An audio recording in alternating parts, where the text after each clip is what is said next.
Oh là, je viens enfin de trouver une aire de repos depuis tout à l'heure. Je viens de manger un morceau.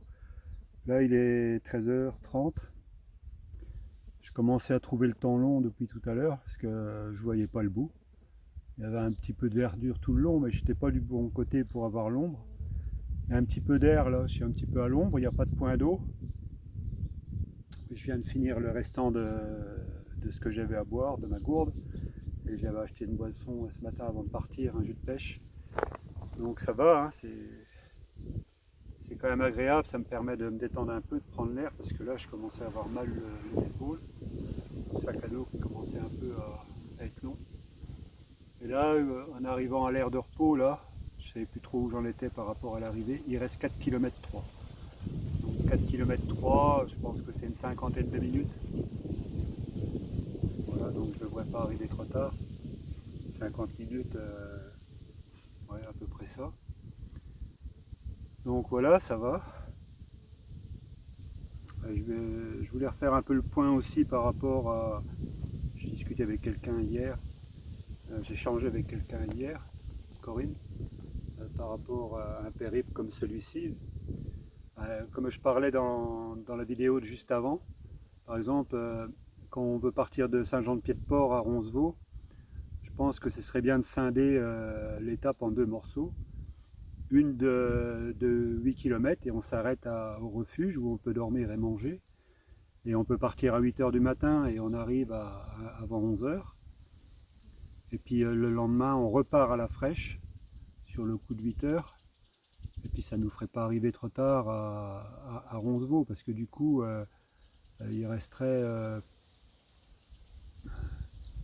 5-6 heures, on va dire entre 5 et 7 heures de marche, mais tout en sachant que la dernière partie, c'est en descendant. Donc c'est pas trop mal. Donc ça, c'est une bonne chose. Alors aussi un élément sur le fait qu'il faut se fier à soi-même. Il faut bien comprendre que quand on fait un chemin comme ça, et c'est le chemin de notre vie à tous, hein, c'est pas une destination qu'on cherche. C'est pas arriver quelque part. C'est pas ça la vie. En fait, c'est ce qu'on appelle le chemin du diamant, hein. Le diamant, c'est un état d'être.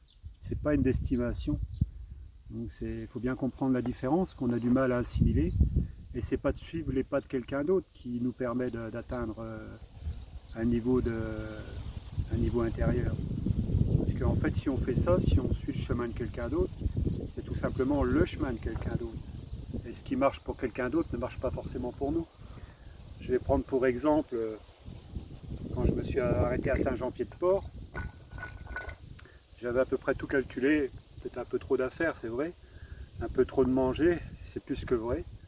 Et donc je pense qu'il vaut mieux prévoir juste pour la journée, c'est pas la peine de faire des stocks comme j'avais voulu le faire, ça sert strictement à rien. J'étais parti avec une bouteille de 50 centilitres, et aujourd'hui ça s'avère que pour moi c'était tout à fait réaliste, et maintenant j'ai acheté une gourde sur des conseils un peu qu'on m'a donné, parce que quand je me suis arrêté à Saint-Jean-Pied-de-Port, je me suis arrêté à un endroit, et on m'a dit, bah, là, quand tu vas être en Espagne, on ne sait pas ce qu'on va trouver, on ne sait pas si c'est ouvert, on ne sait pas si c'est fermé. Et il y a des moments, il va falloir prévoir 2 litres d'eau, quoi. Alors que ça ne sert pas à grand chose.